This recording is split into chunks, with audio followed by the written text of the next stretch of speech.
Sanctus, Sanctus, Sanctus Dominus Deus Sabaoth.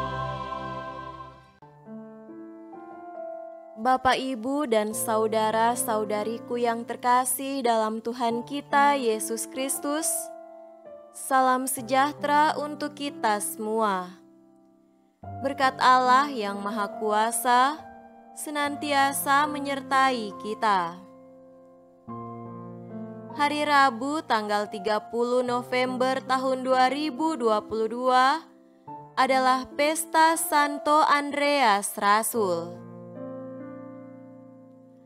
Andreas adalah salah seorang dari ke-12 Rasul Yesus. Awalnya, ia merupakan murid dari Yohanes Pembaptis, tetapi ia memilih untuk mengikuti dan menjadi murid Yesus. Andreas adalah seorang nelayan yang berasal dari Betsaida. Sepanjang hidupnya sebagai murid Yesus, ia memiliki peran yang cukup penting. Ia membawa saudaranya, Simon yang disebut Petrus oleh Yesus, hadir dalam peristiwa perbanyakan roti oleh Yesus, membawa orang-orang Yunani bertemu Yesus, dan juga termasuk dari keempat rasul yang mempertanyakan perihal tibanya hari akhirat pada Yesus. Menurut cerita kuno, sesudah Pentakosta, Andreas mewartakan Injil di pelbagai daerah dan disalibkan di Yunani. Santo Andreas mengajarkan kepada kita untuk dapat membawa orang lain kepada Kristus. Apakah kita pun mau mengajak orang lain bertemu dengan Yesus?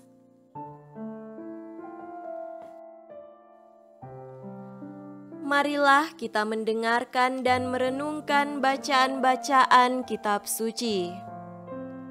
Bacaan pertama dari surat Rasul Paulus kepada jemaat di Roma, pasal 10 ayat 9 sampai 18.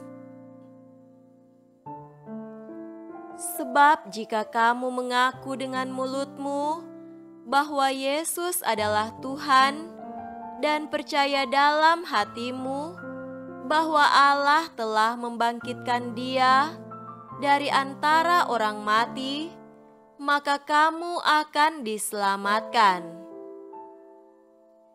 Karena dengan hati orang percaya dan dibenarkan, dan dengan mulut orang mengaku dan diselamatkan. Karena kitab suci berkata, barang siapa yang percaya kepada Dia tidak akan dipermalukan.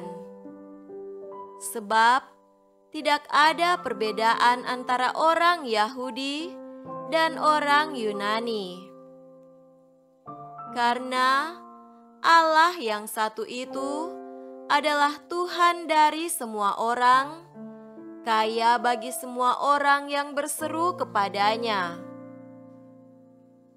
Sebab barang siapa yang berseru kepada nama Tuhan akan diselamatkan. Tetapi bagaimana mereka dapat berseru kepadanya jika mereka tidak percaya kepada Dia? Bagaimana mereka dapat percaya kepada Dia jika mereka tidak mendengar tentang Dia? Bagaimana mereka mendengar tentang Dia jika tidak ada yang memberitakannya? Dan bagaimana mereka dapat memberitakannya jika mereka tidak diutus?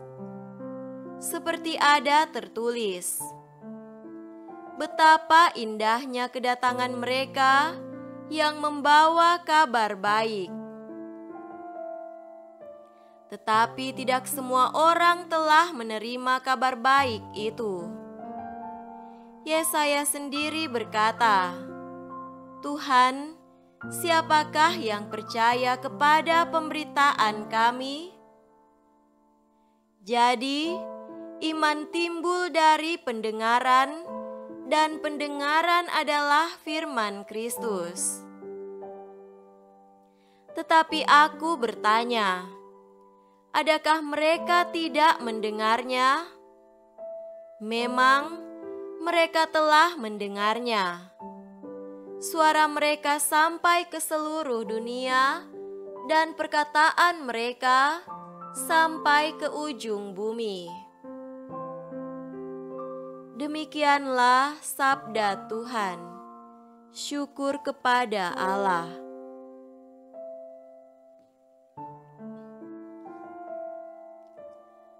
Semoga Tuhan beserta kita sekarang dan selama-lamanya. Inilah Injil suci menurut Matius. Dimuliakanlah Tuhan. Injil Matius pasal 4 ayat 18 sampai 22.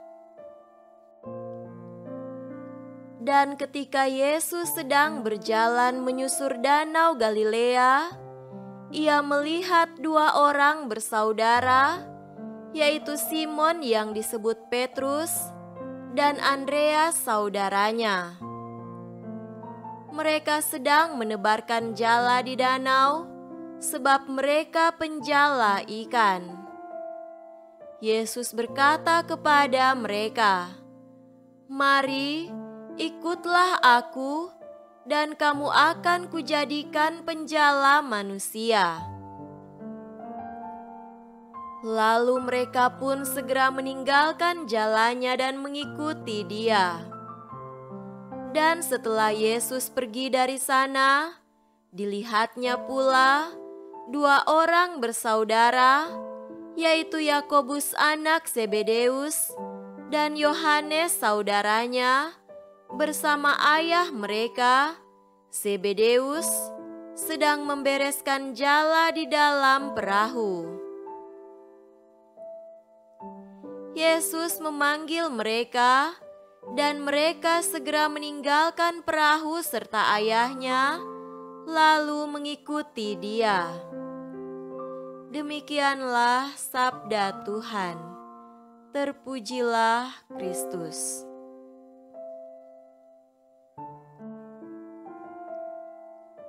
Saudara-saudariku yang terkasih dalam Tuhan kita Yesus Kristus, tema renungan kita pada hari ini adalah setia menjadi murid Tuhan.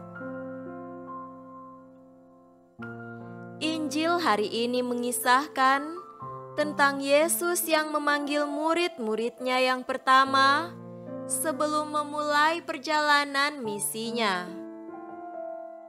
Menarik bahwa ketika Yesus memanggil mereka, tidak satu pun dari mereka yang bertanya siapa Yesus atau memberitahukan kepada orang tua mereka perihal keinginan mereka untuk mengikuti Yesus.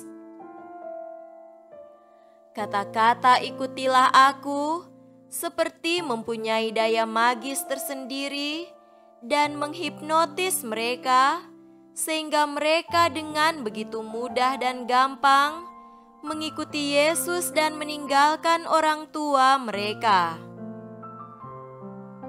Uniknya, mereka semua adalah orang biasa yang tidak berpendidikan dan berprofesi sebagai nelayan. Akan tetapi justru mereka adalah orang yang dipilih Tuhan karena kesederhanaan, kepolosan, apa adanya, dan mereka adalah orang-orang yang punya kemauan dan gigih dalam melakukan sesuatu. Saudara-saudariku terkasih, kita adalah murid-murid Tuhan yang dipanggil untuk turut ambil bagian dalam tugas perutusan yang sama, yakni untuk mewartakan kerajaan Allah dalam hidup kita masing-masing. Kita bukanlah orang yang sempurna, tetapi kita dipilih Tuhan untuk mengemban tugas luhur ini. Dalam ketidaksempurnaan itulah kita mencoba untuk terus menjadi murid Tuhan yang setia. Menjadi murid Kristus bukanlah hal yang mudah, karena selalu menuntut dari kita tanggung jawab dan pengorbanan. Kita mengorbankan waktu dan pikiran, perasaan dan kehendak kita untuk selalu dekat dengan Tuhan. Hanya dekat dengan Tuhan, kita bisa merasakan cintanya dan mengerti tugas dan perutusan kita dengan baik. Dekat dengan Tuhan akan membuat kita berani untuk menjadi saksinya. Panggilan kemuridan kita akan menjadi penuh makna dan penuh arti ketika kita mampu untuk menjaga dan merawat cinta kita kepada Tuhan. Setia mengikuti Dia dalam situasi apapun dan bagaimanapun hidup kita. Kita percaya bahwa ketika kita mampu untuk menjadi murid Tuhan yang setia, maka kita akan memperoleh kemuliaan kelak nanti. Tuhan tidak pernah menuntut sesuatu yang lebih dari kita. Dia hanya meminta kita untuk mengikuti Dia dengan ketulusan hati dan setia pada tugas dan perutusan kita dalam jalan panggilan kita masing-masing. Semoga demikian. Amin.